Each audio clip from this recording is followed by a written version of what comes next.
Hello students, now I am going to explain few more topics of lesson 2 Ideas of Constitution of class 8. As in previous video, I explained you about the Constitution of India, their preamble and their important features. Again I am going to explain some more important features of the Indian constitutions. As we know that in our constitution several principles laid down, in which I already introduced you in the previous video that what are the principles. Now I am going to explain the detail of all the important principles of the constitution, isn't it? Now let us start from the first topic, that is sovereignty. Sovereignty means that our country is completely a one unique territory. Means all the states are completely, it is belong to only one country. If anyone wants to go have education in any other state, they can go. If they want to govern, they can contest in election and make their government, can make their laws. In making of laws, in making of government, no any external, means foreign countries never interfere. No interference of foreign country. Means our country is completely free. No any other country has the right to interfere in the making of government, in the making of constitution or anything else. So, our country is a sovereign country. Each and everybody is free to go anywhere, have education, do their job, everything. Now the next topic is socialism. Socialism means each and everybody is equal. Means here no discrimination made down on the basis of caste, race, religion, etc. So each and everybody get the equal opportunity on the basis of their qualification. As in the British time, it was given that Rai Bahadur Khan, but several titles have been given by the British government. But now in our country, only academic ranks, military ranks be given. And in our country, the main motto of our government is the social equality. Means each and every, and also economic equality. Economic equality means कि in our country there are so many poor people are also belonging, rich person also belonging. So reduce the gap between rich and the poor. For that, government always make the plan to eradicate this poverty. Several programs have been started to help the poor people. For that, government made several plans for the poor people. They gave their ration in the ration shop at the minimum price. इसके लिए बहुत सारा programmes भी चलाया जाता है ताकि poverty को हटाया जा सकता है, क्योंकि poverty begets poverty. If anyone is very poor, then how they can spend too much money in their education, in their starting of their business. They always involve in the trap of poverty and always lie in the vicious cycle of poverty. Again I am going to explain you that what is vicious cycle of poverty. Means the poor person always remain in poorness. Why? Because suppose if a example is there, if he don't earn too much, how he can spend to improve the standard of living? How can he is able to send the children in higher education? For that, government always trying to reduce the gap of economic gap, reduce the economic gap and make economic equality. Otherwise, हमारे साथ poor जो होते हैं इस cycle में trap हो जाते हैं. So that's why in our country this provision is given of socialism. Next is secularism. Secularism is added in our constitution in 1976 in 42nd Amendment. Secularism means there is no any state religion. Means in our country, no any religion get any priority, any type of advantage. We people don't have any national religion. Here is freedom of religion.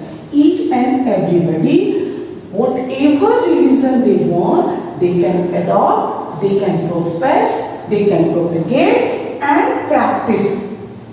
Now, anyone should not force anyone to adopt their religion.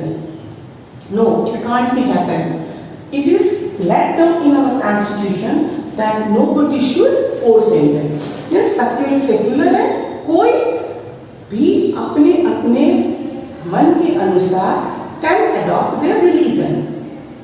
Now the next, which is very familiar to you, as that is democracy. Democracy already studied, but democracy is having a vast definition. Democracy means people have the power to vote. During election in our country, at every how many 5 years, every 5 years election was held. In that election, so many persons started to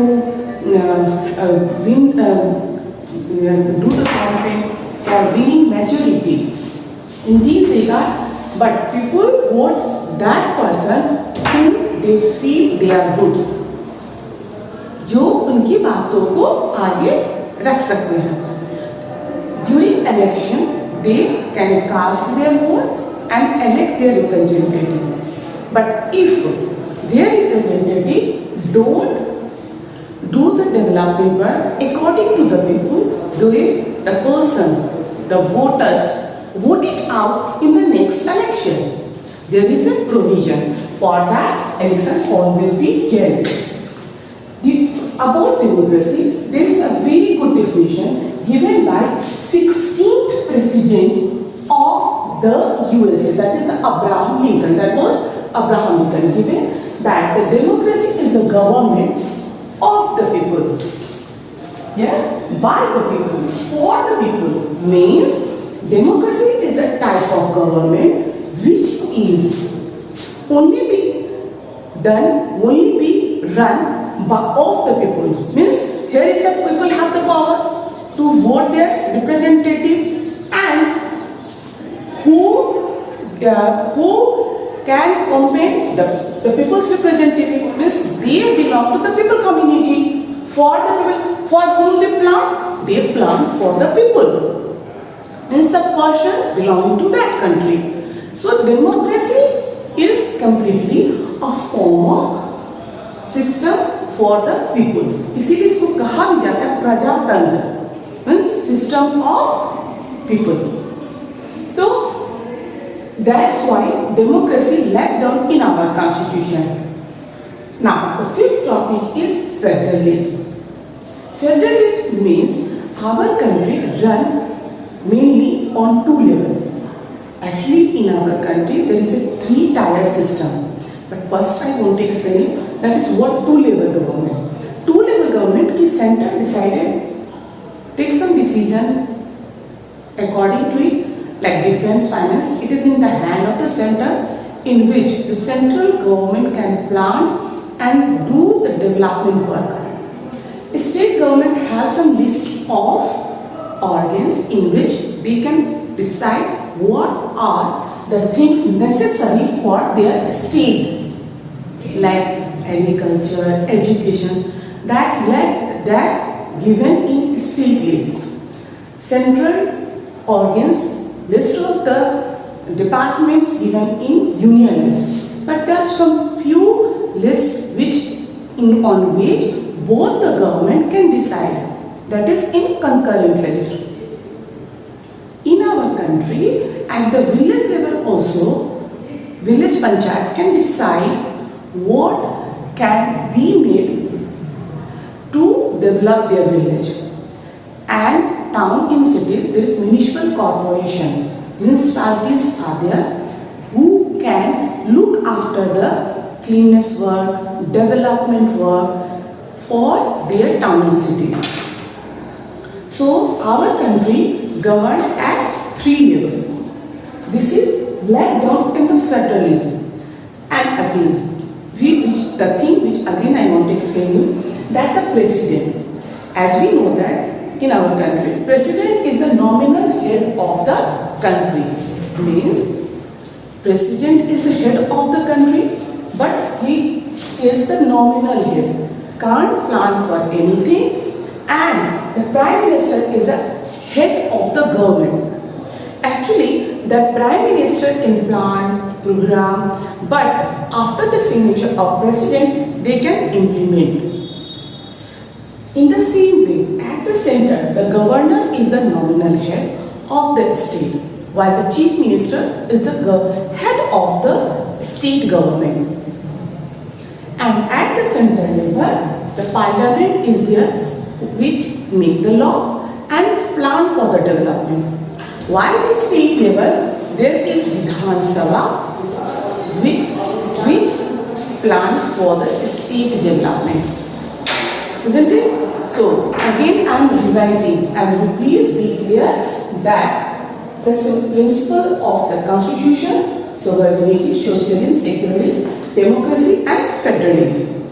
As I told you that in 1976, in 42nd Amendment, secularism and socialism is added in our constitution.